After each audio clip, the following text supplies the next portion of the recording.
Hola amigos, les habla Gustavo Contreras de Ministerio Saeta para darles la bienvenida a nuestro programa Sábado o Domingo, una historia del cambio del día sagrado, en que estudiaremos un asunto que ha sido debatido por siglos, a saber, la práctica cristiana de la observancia del Día del Señor. ¿Cuál es el verdadero día de reposo para el creyente moderno? Borroso al comienzo, establecido después, el domingo que desplazó al sábado como nuevo día de adoración será examinado a la luz de la mejor información histórica disponible. Así presentamos Sábado o Domingo, una historia del cambio del día sagrado. Analizaremos historia, buscaremos razones del cambio y definiremos si es válido sostener hoy la vigencia de un tiempo sagrado semanal. Hoy nuestro noveno tema de estudio es Jesús y la relación entre el sábado y el hombre. Acerca del propósito del sábado. El valor fundamental del sábado es enfatizado por otro famoso pronunciamiento de Cristo en el episodio de la recogida de espigas de trigo, pero informado solamente por Marcos, cuando en el capítulo 2, 27 leemos: el sábado fue hecho para el hombre y no el hombre para el sábado. Algunos autores interpretan este dicho como que, siendo el bienestar del hombre superior al descanso sabático, Jesús anularía su valor en favor del hombre. Es el caso de Willy Rordorf en su libro Sunday, Domingo, la historia del día de descanso y adoración en los primeros siglos de la Iglesia cristiana, un libro de referencia importante, ya que es uno de los escritos más representativos en favor de la observancia del domingo en la actualidad. En la página 63, el autor dice: al instituir el día de descanso, Dios había querido dar a los seres humanos una bendición, no sufrimientos. Si el día de descanso ya no significaba bendición, sino sufrimientos, había fallado en su propósito divino, y como una consecuencia, la rebelión contra él o su desprecio no era pecado. Lo mínimo que puede decirse de esta interpretación es que atribuye a Dios la miopía humana, ya que desde este punto de vista habría Dios dado una ley que no podría cumplir su propósito previsto, y en consecuencia se vio forzado a abolirla más tarde. Con este razonamiento, la validez de cualquier ley dada por Dios no está determinada por su propósito, sino más bien por la manera en que los seres humanos usan esa ley o abusan de ella. Tal conclusión haría al hombre, y no a Dios, el último árbitro que determina la validez de cualquier mandamiento. ¿Qué quiso decir realmente Cristo con la afirmación de que el sábado fue hecho para el hombre y no el hombre para el sábado, según Marcos 2:27? Interpretar este dicho en el sentido de que el bienestar del hombre es superior al descanso del sábado implicaría que el descanso sabático habría sido impuesto arbitrariamente al hombre para restringir su bienestar. Pero esta interpretación es contraria a las mismas palabras de Cristo. El sábado, dijo Jesús, fue hecho a causa del hombre, y no el hombre a causa del sábado.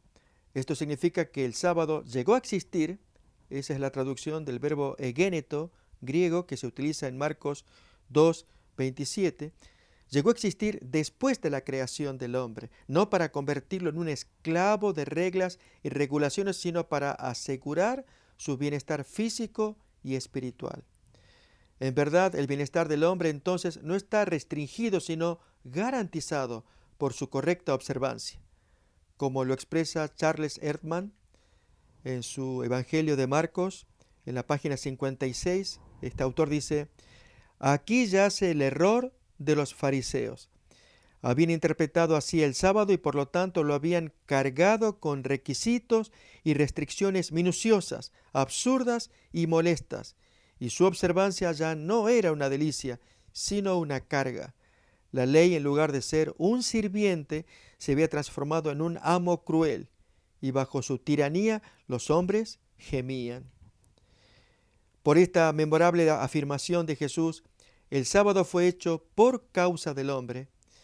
Él no abroga el mandamiento original del sábado para abrir el camino de un nuevo día, sino que corta los grilletes impuestos por la teología rabínica del sábado desde el judaísmo posexílico que exaltó el sábado por encima de las necesidades humanas. Exigir a los discípulos que nieguen sus necesidades para guardar el sábado es pervertir su función prevista, es decir, que sea un día de bendición, no de dificultades. Algunos han argumentado que cuando Cristo dijo que el sábado fue hecho para el hombre, quiso condenar la noción predominante judía de que el sábado no fue para los gentiles, sino solo para Israel. Esto es, que cuando Jesús dijo que el sábado fue hecho para el hombre, pues entonces era más claro decir que el sábado que había sido hecho para los judíos se extendía a los hombres. Es lo que da a entender Jubileos con su visión restrictiva. Miremos sobre la exclusividad del sábado sobre los judíos. El libro de Jubileos, en el capítulo 2, 31, dice así: el Creador de todo bendijo el sábado, pero no santificó a todo el pueblo y nación con su observancia, sino solo a Israel. Solo a él lo dio para que coman, beban y descansen sobre la tierra. Aunque indudablemente Cristo toma esta perspectiva más amplia del sábado, este significado de la expansión del sábado, esto es, de Israel a todo el género humano, es ajeno al contexto del pasaje, porque la cuestión discutida no es el alcance universal del reposo sabático, sino más bien su función fundamental. Para sancionar con su autoridad mesiánica su interpretación del sábado, Cristo agrega una declaración memorable reportada por todos los sinópticos. Así que el Hijo del Hombre es Señor aún del sábado. Esto está en Marcos 2:28 y en los evangelios paralelos. Algunos pensaron que esta conclusión estaba lógicamente desconectada en Marcos de la declaración anterior de Marcos 2:27, donde el sábado está relacionado con el hombre en general y no con Cristo. Puesto que fueron los discípulos y no el Hijo del Hombre quienes fueron acusados, se argumenta que la proclamación del señorío de Cristo sobre el sábado no guarda relación con el hilo del argumento del versículo 27. Se sugiere, por lo tanto, que la fórmula Hijo del Hombre del versículo 28 podría ser una mala traducción del arameo original, que era la lengua que Jesús hablaba con sus discípulos. La palabra Barnashá, que puede significar tanto Hijo de Hombre, como lo traduce allí Marcos 2:28, pero también puede significar hombre. Willy Rordorf, en su libro Sunday, en la página 64, este autor menciona: el Barnashá arameo, recordemos que fue la palabra que Jesús tuvo que haber utilizado en su diálogo con los fariseos en arameo, pero luego fue traducido al griego. El Barnashá arameo que subyace en el texto griego Huios tu anthropu, Hijo del Hombre, que lo tenemos en nuestro Marcos 2:28, bien puede traducirse como hombre o Hijo del Hombre. En este caso, Jesús habría atribuido el señorío sobre el sábado simplemente al hombre y no a sí mismo como el Hijo del Hombre. La expresión que sigue, por lo tanto, en griego hoste, de Marcos 2:28, provee apoyo significativo a esta teoría.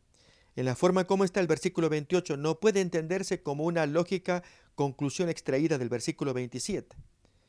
El sábado es hecho para el hombre, esto es 2:27, y por lo tanto, 2:28 ahora, el Hijo del Hombre, es decir, Jesús, que carga ahora este título, es Señor aún del sábado. Las dos cláusulas, versículos 27 y 28, así no encajan. Otro tanto dirá Paul Jewett en su libro The Lord's Day, el Día del Señor, en la página 38, vemos: los eruditos han tenido dificultad con la expresión por lo tanto del versículo 28. Los versículos 27 y 28 de Marcos capítulo 2 no parecen estar lógicamente conectados.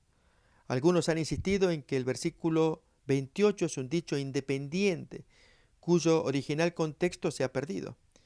Kuhlman ha sugerido que la fórmula hijo del hombre puede ser una mala traducción del Barnashá arameo. Recordemos la palabra original que Jesús pudo haber dicho frente a los fariseos. En ese caso, nuestro Señor habría dicho originalmente así, según supone Paul Jouet: el sábado fue hecho para el hombre, no el hombre para el sábado. Por lo tanto, el hombre es Señor aún del sábado.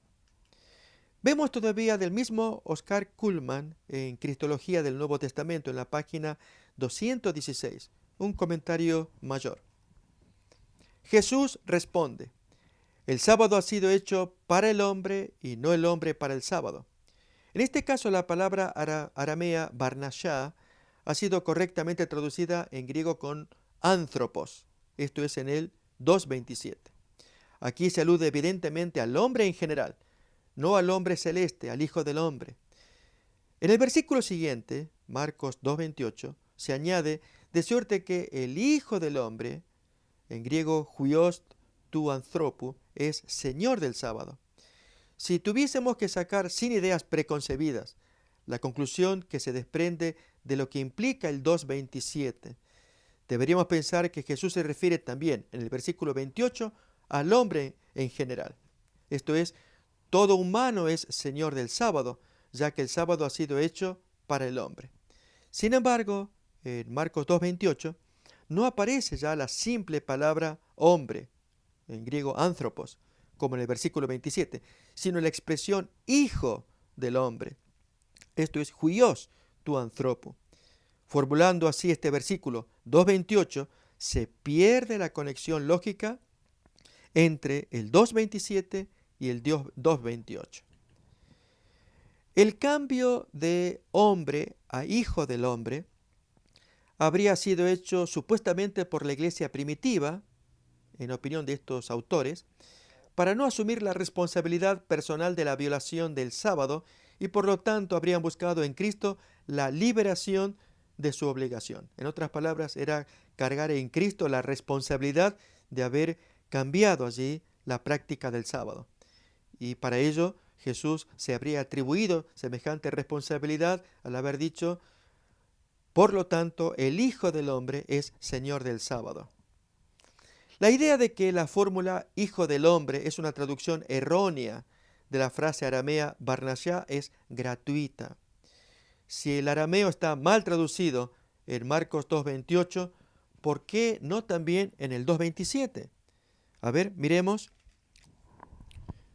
2.28, por tanto el Hijo del Hombre, o barnashá en arameo, es Señor aún del sábado. Y en el 27 también les dijo: el sábado fue hecho por causa del barnashá. Y entonces allí tendría que haberse dicho: el sábado fue hecho por causa del Hijo del Hombre. Entonces la pregunta que nos hacemos es: si en el versículo 28 fue mal traducido, pues también ¿por qué en el versículo 27 no se pudo haber dicho Hijo del Hombre? Aún más, encontramos que la frase aparece antes de esta porción en el mismo capítulo. Esto es en el capítulo 2, versículo 10, cuando dice: pues para que sepáis que el Hijo del Hombre, esto es, recordemos, en griego se dice huios tu anthropo, y en el arameo que Jesús habló fue barnashá. Pues otra vez, para que sepáis que el Hijo del Hombre tiene potestad en la tierra para perdonar pecados, le dice al paralítico: a ti te digo, levántate, y luego la porción que sigue. Allí entonces aparece en Marcos 2.10 cuando Cristo en una disputa similar con los fariseos se designa a sí mismo como Hijo del Hombre para afirmar su autoridad para perdonar pecados. No cabría lo mismo decir que aquí en el 2.28, con respecto al sábado, no está afirmando su autoridad para entender y practicar la guarda del sábado. Esta es de hecho la designación favorita de Cristo para sí mismo, la de Hijo del Hombre. Aparece en los evangelios más de 80 veces, porque parece denotar claramente su mesianismo. Por lo tanto, la interpretación de que Hijo del Hombre es equivalente a hombre, hombre común vulgar, se opone no solo al uso literario de Marcos. Ya vimos que Marcos usa la expresión Hijo del Hombre, pero para representar algo puntual, la autoridad de Jesús para hacer lo que tiene que hacer, ya que Jesús usa las palabras Hijo del Hombre como título mesiánico, sino también al hecho de que Jesús mismo reconoció el sábado como algo instituido por Dios. Por eso decimos que esta interpretación de que el Hijo del Hombre en Marcos 2:28 es gratuito y que debiera traducirse como simplemente hombre, que el hombre es Señor del sábado, se opone entonces a que Jesús reconoce el sábado como algo que fue instituido por Dios, porque el sábado fue hecho, se entiende por Dios en la creación, para servicio del hombre. De hecho, sería difícil conciliar la afirmación de Cristo de que el sábado, siendo establecido por Dios para el hombre, como dice Marcos 2:27, el sábado fue hecho para el hombre, ahora está sujeto al arbitrio del hombre en general. Siendo el hombre señor del sábado, ahora pues estaría libre de su obligación. En este caso, el versículo 28 no haría que el versículo 27 sea más inteligible, sino que por el contrario, representaría una negación de su principio. Dos autores en sus respectivos comentarios al Evangelio según San Marcos nos advierten de esta manera. Uno es José Huby en su Evangelio según San Marcos. En la página 68 dice, el primer error de esta exégesis o interpretación es que vacía la expresión única, Hijo del Hombre, de todo significado mesiánico, contrario al uso constante del Nuevo Testamento y al sentido de los textos paralelos de San Mateo y San Lucas, que también utilizan la expresión Hijo del Hombre. En consecuencia, el error allí en Marcos tendría que extenderse a Mateo y a Lucas también.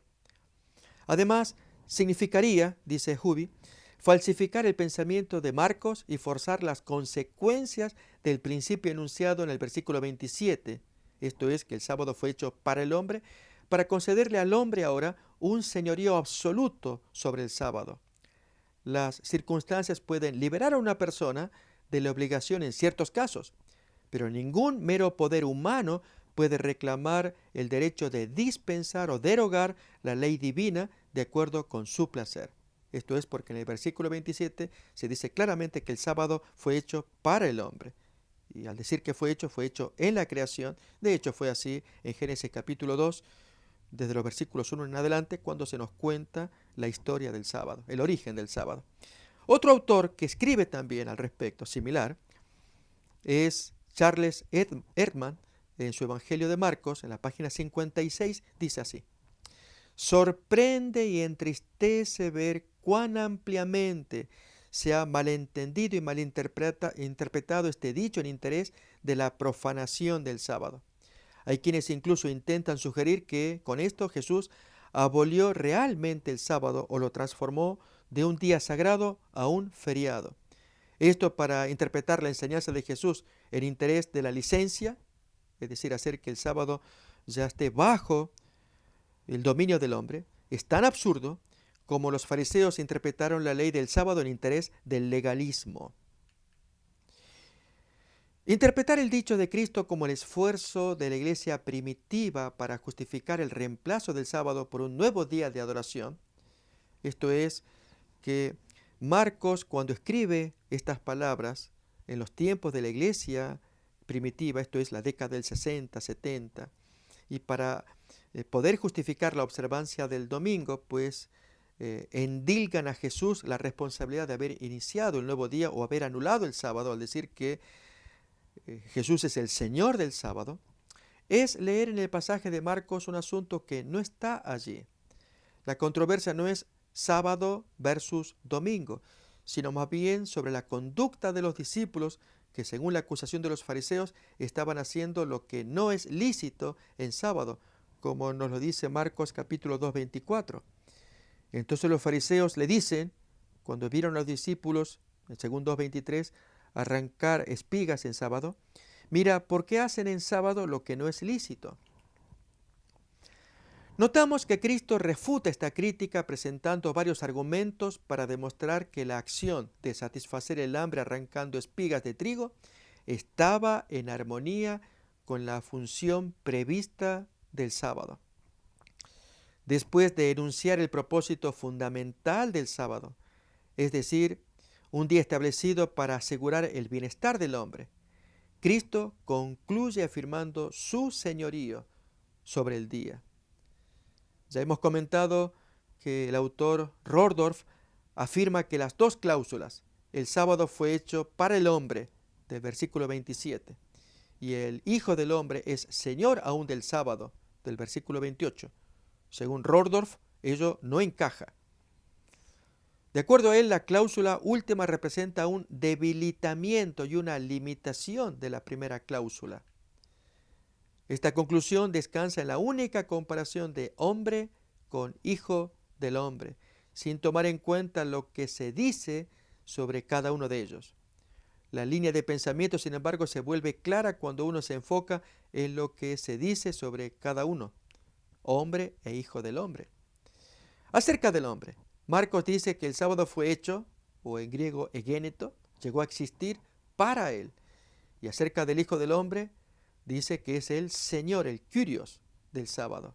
La conclusión, por lo tanto, recordamos la palabra griega hoste, por lo tanto, gira en el hecho de que el Hijo del Hombre es el Señor del sábado porque Él hizo el día para beneficio del hombre. Con esto Jesús quiere afirmar que mientras que el sábado fue hecho para el hombre, ahora Jesús va a vindicar ese derecho al instituirse Señor, al declararse como tal, Señor del sábado. Y con ello queda confirmado que el sábado está hecho para el hombre, a la inversa de la opinión de los rabinos, que ponían al hombre como un esclavo por medio de tantas regulaciones, de tantas tradiciones, y especialmente las sabáticas, ponían entonces al hombre al servicio del sábado. Finalmente, el señorío de Cristo sobre el sábado representa su autoridad sobre el hombre mismo, ya que los creó a ambos para que uno sirviera al otro, el sábado al hombre. Si nos acordamos en el Génesis, cuando allí habla en plural Dios, cuando dice, hagamos al hombre a nuestra imagen y semejanza. Y luego en Evangelio de Juan, capítulo 1 en adelante, que el verbo o la palabra era con Dios y por medio de la palabra Dios hizo las cosas. Y sin la palabra nada de lo que ha sido hecho fue hecho. Evidentemente Jesús participa de la creación, no solamente del hombre, sino también del día que le siguió a la creación del hombre. Esto es el sábado, para que fuera un beneficio para el hombre. Como lo declaran varios autores comentando la declaración bíblica del señorío de Cristo sobre el sábado. Miremos a Richard Lenski en su interpretación del Evangelio de Marcos en la página 30. Dice así: el énfasis está en el predicado. Por lo tanto, Señor es el Hijo del Hombre aún del sábado. Así es como se lo pone en griego, lo cual se coloca primero.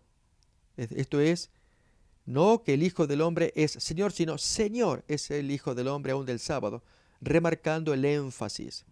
El que siendo Señor se encontraba en la cima de todas estas leyes e instituciones, estaba ahora aquí para cumplir todo lo que querían decir las tales leyes. Acordémonos de Mateo 5, 17, dice acá el autor, cita ese texto, donde allí Jesús enseña claramente que Él no vino para abrogar o anular la ley, sino para cumplir.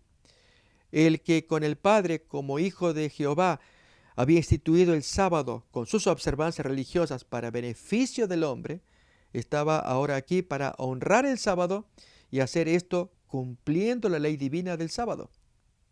Y su último comentario de Lenski: él sería el último en dejar que sus discípulos se volvieran culpables de cualquier violación del sábado. También Henry Barclay Swite, en su Evangelio según San Marcos, en la página 50, dice: en Marcos la secuencia de pensamientos es clara, refiriéndose a la secuencia de los versículos 27 y 28. El sábado fue creado para el hombre, por lo tanto, el Hijo del Hombre es Señor del sábado. Bien, dice Sweet, el sábado hecho para el beneficio del hombre está sujeto al control del hombre ideal, hombre con mayúscula, y hombre representativo, a quien el sábado pertenece. También José Hubi, en su Evangelio según San Marcos, en la página 69, dice así: el sábado, habiendo sido hecho para el bienestar del hombre, depende del señorío del Hijo del Hombre, a quien Dios ha ordenado como árbitro de lo que es apropiado para el bienestar espiritual y la salvación de los hombres. Muy bellos pensamientos. También Richard McConnell, en su tesis doctoral La ley y profecía en el Evangelio de Mateo, comentando la porción de Mateo capítulo 12, que es la misma que estamos estudiando aquí de Marcos capítulo 2, 23, pero él, citando a Mateo, el equivalente, dice McConnell: él, Jesús, tiene la autoridad de determinar de qué manera se guardará el sábado para que Dios sea honrado y el hombre se beneficie. Los evangelios informan de 5 pensamientos básicos para demostrar no solo la inocencia de sus discípulos, sino especialmente el verdadero significado del cuarto mandamiento. Primero, Cristo se refiere al caso de David para aclarar el principio general de que la necesidad no conoce ninguna ley. El pan santo o el tiempo santo se puede usar excepcionalmente para sostener la vida. Acordémonos de este principio que estamos escuchando, principios básicos. Y es el que nos cita Marcos capítulo 2, versículo 25, respondiendo a la acusación farisea de que los discípulos de Jesús estaban violando el sábado, Jesús dijo, pero él les dijo: ¿nunca leísteis lo que hizo David cuando tuvo necesidad y sintió hambre, él y los que con él estaban? Cómo entró en la casa de Dios siendo Abiatar sumo sacerdote, y comió los panes de la proposición, de los cuales no es lícito comer sino a los sacerdotes, y aún dio a los que con él estaban. En segundo lugar, Cristo se mueve de un principio general a un ejemplo específico de uso excepcional del sábado por parte de los sacerdotes, para probar que el mandamiento no excluye, sino que contempla ministrar a las necesidades espirituales de la gente. Esto aparece en Mateo ahora, capítulo 12, donde se cita el caso de los sacerdotes. Cuando dice así, 12:5, ¿o no habéis leído en la ley cómo en el día sábado los sacerdotes en el templo profanan el sábado y son sin culpa? Siendo Jesús mismo el antitipo del templo y su sacerdocio, cuando él dijo: algo mayor que el templo está aquí, Mateo 12:6, tanto Cristo como sus seguidores, al igual que los sacerdotes, también deben intensificar en el sábado su ministerio de salvación a los pecadores necesitados. Tercer pensamiento a rescatar de esta controversia mantenida entre los fariseos y Jesús por causa de la extracción de espigas de grano allí en el sembradío, en sábado. Al citar la declaración de Oseas, misericordia quiero y no sacrificio, según Oseas capítulo 6, versículo 6, Jesús explica que el orden de prioridades en la observancia del sábado es primero un servicio amoroso de bondad hacia las personas necesitadas y luego el cumplimiento de las prescripciones rituales. Notemos esto en Mateo capítulo 12, cuando él dice, versículo 7, y si supieseis qué significa misericordia quiero y no sacrificio, no condenaríais a los inocentes. Bien, Jesús enseña que en el sábado se debiera dedicar o prestar más atención a la misericordia, primeramente, y luego entonces a los reglamentos y prescripciones rituales. En cuarto lugar, otro pensamiento a rescatar de esta controversia. Cristo reafirma el principio fundamental de que el sábado fue instituido para asegurar el bienestar del hombre y por lo tanto cualquier negación de las necesidades humanas a causa del mandamiento del sábado sería una perversión de su propósito original. Recordemos que esto lo vimos también allí en las controversias, esto lo miraremos todavía más adelante con más profundidad, cuando él menciona que si en sábado es lícito salvar o matar y por lo tanto negarse a ayudar, como en este caso, al impedir que los discípulos comieran libremente de esas espigas para saciar su hambre, al oponerse en ayudar, pues están con ello matando en la interpretación de Jesús. Acordémonos cuando Jesús lo dice allí en San Mateo capítulo 12, en el siguiente episodio de curación. ¿Cuánto más vale un hombre que una oveja? Por consiguiente, es lícito hacer el bien en los días sábados. Y por último, como quinto pensamiento, Cristo proporciona la sanción final y decisiva de la conducta de sus discípulos y de su interpretación del mandamiento del sábado al proclamar su señorío mesiánico sobre el sábado. Por lo tanto, los discípulos que aceptaron el señorío de Cristo y estaban haciendo lo que Él les permitía hacer, son sin culpa, son inocentes. Pero aquellos que pensaban que honraban el sábado con tradiciones rabínicas a menudo necias, mientras ultrajan su propósito y a su Señor, quedan condenados. A la luz de esta proclamación mesiánica del señorío sobre el sábado, es bueno considerar el significado de la cita de Cristo registrada en Mateo como preámbulo de los subsiguientes conflictos del sábado. Y este detalle va a ser muy importante porque Jesús pronunció una frase famosa, muy agradable, la de Mateo capítulo 11, versículos 28 hasta el final, y no obstante, lo que sigue a continuación tiene que ver con sábado. Leamos pues. Allí leemos Mateo 11, 28. Venid a mí todos los que estáis trabajados y cargados, y yo os haré descansar. Subrayamos esa palabra, os haré descansar. Llevad mi yugo sobre vosotros y aprended de mí, que soy manso y humilde de corazón, y hallaréis descanso. Nuevamente la palabra descansar. Y hallaréis descanso para vuestras almas, porque mi yugo es fácil y ligera mi carga. Y a continuación, pues, aparecen dos historias relativas al sábado. Bien, entonces, queremos subrayar que tanto Mateo 11, tanto el versículo 28 como el 29 aparece la palabra descanso o descansar, en griego anapauso, descansar, y anapausis, descanso para vuestras almas. En esta invitación 2 veces Cristo promete descanso a quienes acuden a Él y aprenden de Él. Aprended de mí, dijo Él. ¿Y aprender qué? Pues a continuación aparece la controversia del sábado, el siguiente versículo. Este pronunciamiento aparentemente fue hecho en sábado y debería estar relacionado con el material del sábado que le continúa, ya que el siguiente versículo dice así: en aquel tiempo iba Jesús por los sembrados un día sábado. Así también lo relacionan San Agustín y autores modernos. Vamos a leer San Agustín de una carta, la carta 55, allí en el capítulo 12, dice lo siguiente: he aquí por qué entre los 10 preceptos, solo ese que se refiere al sábado se manda observar figuradamente. Esto es de una manera simbólica, no literal, corporal, física, es lo que nos va a decir Agustín de Hipona.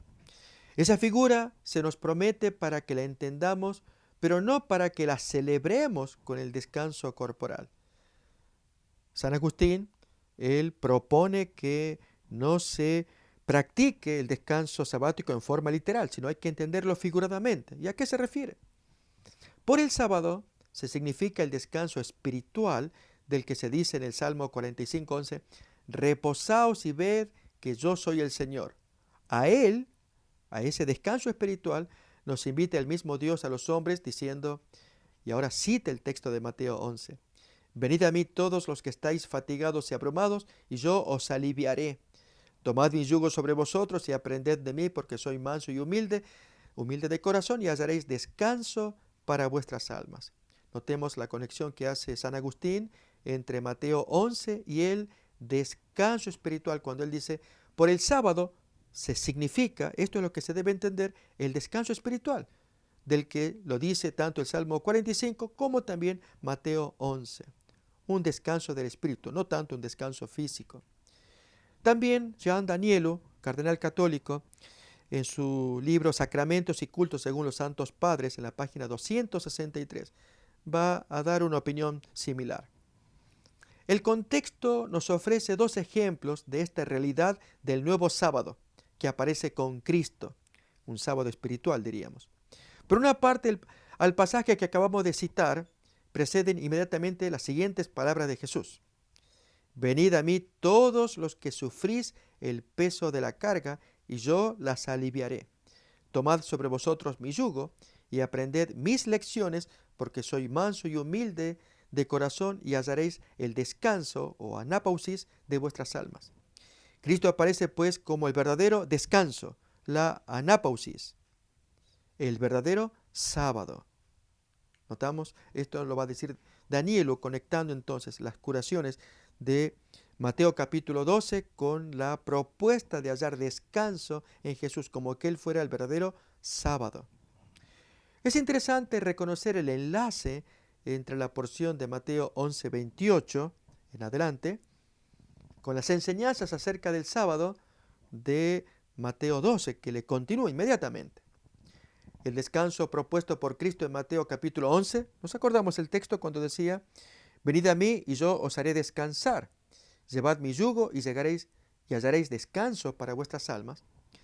Bien, este descanso propuesto por Jesús se ve ejemplificado en los dos casos de tanto polémicos como apologéticos que trae Mateo capítulo 12.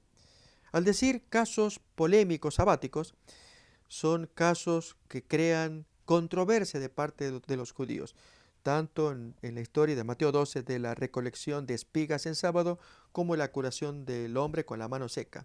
Polémico decimos por parte de los fariseos, pero apologéticos, que significa que defiende. Apologético es aquello que va a dar razón para defender algo, y aquí el sábado Jesús lo va a defender.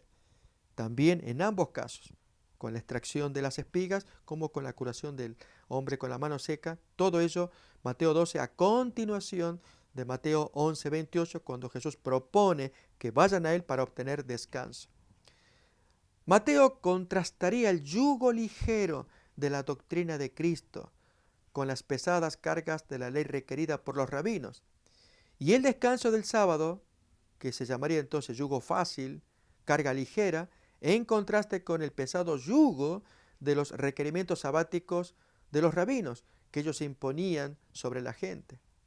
Textos antiguos relacionan las enseñanzas de Jesús con el yugo del Señor y a la vez su propuesto descanso. Es el caso de la Didaché, se traduce como la enseñanza de los apóstoles, un escrito que data del año 100 aproximadamente. En el capítulo 6 dice así, vigila para que nadie te extravíe de este camino de la doctrina. Eso significa Didaché. Pues él te enseñaría, el que te extravía, te enseñaría fuera de Dios. Porque si puedes llevar todo el yugo del Señor, serás perfecto, pero si no puedes todo, haz lo que puedas. El consejo que da la Didaché. Notemos que pide que se vigile la doctrina y que a la vez la compara con un yugo. Bien, ese es lo que Jesús quiso decir. Que fueran a Él para que aprendieran a tomar el yugo de Él, o sea, su doctrina, y en consecuencia así obtendrían reposo. Y una doctrina que Él trajo es el nuevo enfoque acerca del sábado. En verdad, más que nuevo, es el antiguo desde la creación, pero ahora pervertido por parte de los rabinos y por Jesús recuperado.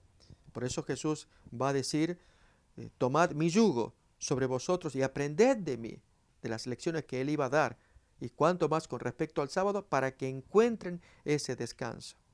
O miremos también de Aurelio de Santo Sotero en su edición de los Evangelios Apócrifos, lo que dice el Evangelio copto de Tomás en la Logion 90. Dice así, esto es en la página 382 del libro de Otero.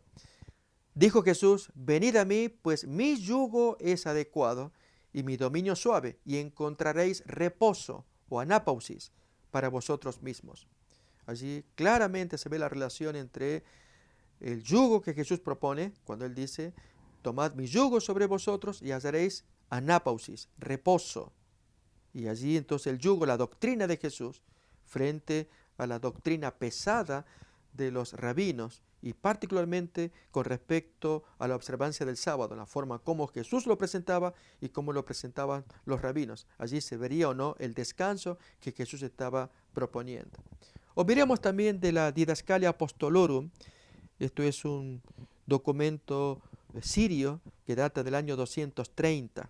En el capítulo 26 leemos así: como también Él te soltó y te llamó de las ataduras, y dijo, venid a mí todos los que trabajáis y estáis cargados de cargas pesadas, y te daré descanso, como dice Mateo 11:28.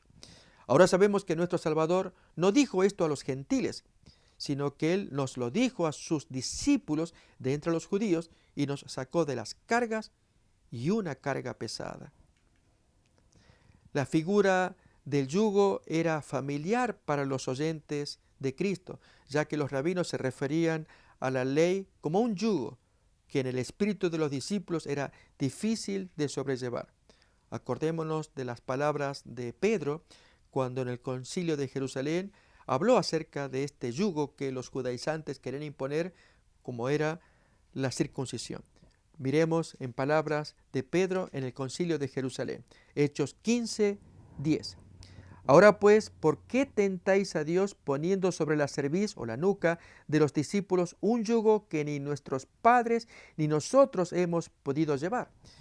Pues Pedro se está refiriendo a la carga de leyes, no tanto a las cargas de leyes de Moisés, sino a la interpretación rabínica que hacían pesada la observancia de la ley de Dios. Bien, en la Mishnah se va a hablar del yugo también, y lo miramos en el tratado Avot, el capítulo 3, y luego en el tratado Berajot. Lo siguiente: Rabí Nejonías, hijo de Acaná, decía, al que acepta sobre sí el yugo de la Torá, se le ha de eximir del yugo del reino. Esto es, de pagar el impuesto a las autoridades o de tener que prestar servicios personales. Es la interpretación de esta gente. Y eximirle del yugo de lo terreno, pero a todo aquel que rompe el yugo de la Torá, se le ha de imponer el yugo del reino y también de la ocupación temporal. En el caso del tratado Berajot, en el capítulo 2, dice así: Yehoshua ben Korja dice, ¿por qué el oye, el Shema Israel, de Deuteronomio capítulo 6, versículo 4, precede, va adelante al texto ocurrirá si obedecéis, de Deuteronomio capítulo 11, versículo 13?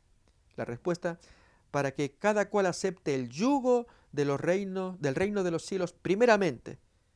Esto es, oye Israel, este es el yugo del reino de los cielos. Y luego acepte el yugo de los mandamientos. Notamos que en ambos casos, ambas Mishnah, pues presentan el yugo del reino como los mandamientos de la Torá. ¿Cuál es el nuevo descanso sabático que Cristo promete a aquellos que trabajan en vano para procurarse descanso para sí mismos mediante el cumplimiento de obligaciones legales gravosas? Recordemos que Cristo había dicho o había hecho del sábado el símbolo apropiado de su misión redentora, y había dicho también varias enseñanzas para que recordaran el sábado, entre ellas, como hemos mirado hoy, que Él era el Señor del sábado y por lo tanto quien administraría, quien llevaría adelante la manera de guardar el sábado, como Jesús lo hizo, y deseaba que sus discípulos imitaran su ejemplo también. Jesús no solo anunció su misión como el cumplimiento del tiempo sabático de la redención, acordémonos textos que hemos leído en Lucas capítulo 4, versículos 18 y 19, en su carta de presentación, en su sermón inicial allí en Nazaret. El texto que dice: el Espíritu del Señor está sobre mí por cuanto me ha ungido para dar buenas nuevas a los pobres.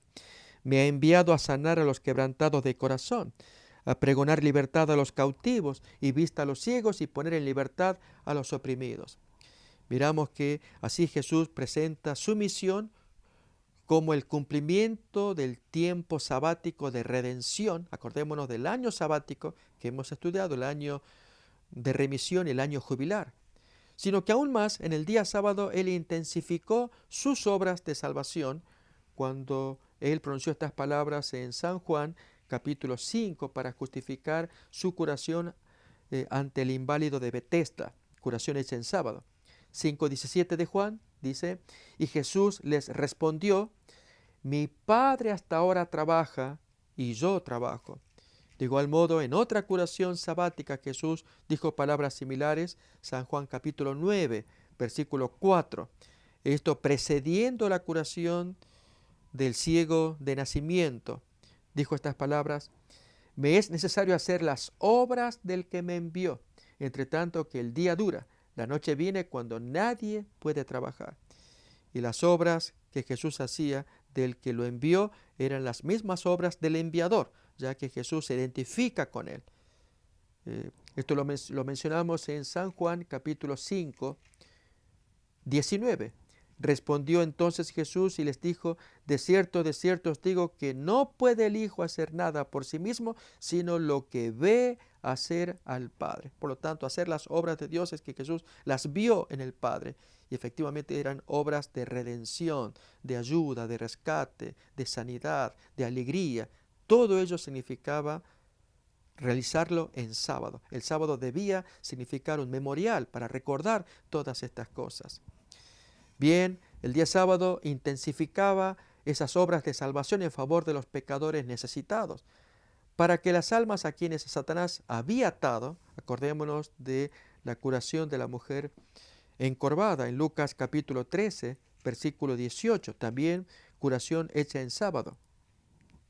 Dice allí Lucas 13, 16, y a esta hija de Abraham que Satanás había atado 18 años, no se le debía desatar de esta ligadura en el sábado, con más razón en sábado, para que toda esta gente experimentara y recordara el sábado como un día de liberación, pues Jesús hacía todo esto principalmente en sábado.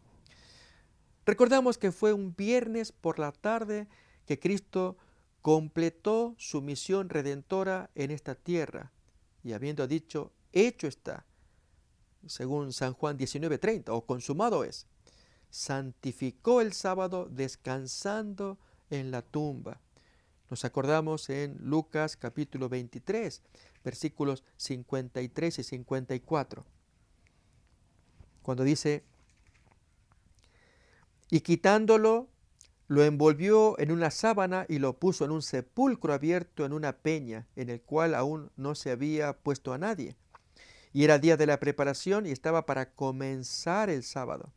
Y las mujeres que habían venido con él desde Galilea siguieron también y vieron el sepulcro y cómo fue puesto su cuerpo. Y vueltas, prepararon especias aromáticas y ungüentos y descansaron el sábado conforme al mandamiento. Pues no solamente las mujeres, sino también Cristo, ahora muerto, metido en la tumba, estaba también descansando su sábado. Así también los cuentan los textos paralelos de Mateo capítulo 27. Leemos ciertos detalles adicionales a esta historia. Mateo 27, versículo 57 en adelante. Cuando llegó la noche, vino un hombre rico de Arimatea llamado José, que también había sido discípulo de Jesús. Este fue a Pilato y pidió el cuerpo de Jesús. Entonces Pilato mandó que se le diese el cuerpo. Y tomando José el cuerpo, lo envolvió en una sábana limpia y lo puso en su sepulcro nuevo, que había labrado en la peña. Y después de hacer rodar una gran piedra a la entrada del sepulcro, se fue. Y estaban allí María Magdalena y la otra María sentadas delante del sepulcro, ya para comenzar, a punto de comenzar el sábado, y así Jesús poder descansar en ese día. Bien, como el descanso del sábado al final de la creación, nos acordamos de ello en Génesis capítulo 2, los primeros versículos. Así también pasó con el descanso de Jesús en la tumba, para concluir el plan de redención. Dice entonces Génesis 2, fueron pues acabados los cielos y la tierra y todo el ejército de ellos, y acabó Dios en el día séptimo la obra que hizo, y reposó el día séptimo de toda la obra que hizo. Y bendijo Dios al día séptimo y lo santificó, porque en él reposó de toda la obra que había hecho en la creación. Bien, el séptimo era la coronación, el séptimo día de toda la obra que había hecho. 6 días de creación, una de celebración, de descanso, para que se cumpla el texto de Génesis 1:31, y vio Dios todo lo que había hecho, y aquí que era bueno en gran manera. Bien, así como el descanso del sábado al final de la creación expresaba la satisfacción y la alegría de la deidad sobre una creación completa y perfecta. Así el reposo del sábado al final de la misión terrenal de Cristo expresaba el regocijo de la deidad sobre la redención completa, ya no sobre la creación, ahora es el rescate completo y perfecto. Así el hombre podía ser restaurado. A la luz de las enseñanzas y el ministerio de Cristo, el descanso sabático del Señor resume la consumación de las bendiciones que el Salvador trajo a las almas pecadoras y cargadas, diciendo con esto lo siguiente: así como en sábado Jesús traía bendiciones por medio de sus curaciones y enseñanzas, y todas las personas podían celebrarlo con regocijo, con alegría, recordando como memorial ese sábado de lo que Jesús había hecho. Cuánto más al descansar en la tumba, allí Jesús, guardando su sábado a su manera, muerto, descansando en la tumba, era la confirmación del plan de salvación. Jesús descansaba allí, habiendo dicho las palabras, como leíamos de San Juan: consumado es, hecho está. Se terminó el plan e ir a descansar entonces en la tumba, para luego entonces resucitar en las horas siguientes al sábado. Con esto concluimos este noveno tema que trató de la relación que hay entre el sábado y el hombre. Esta es la serie Sábado o Domingo, una historia del cambio del día sagrado. Hasta nuestra siguiente emisión, gracias por acompañarnos. Hasta entonces.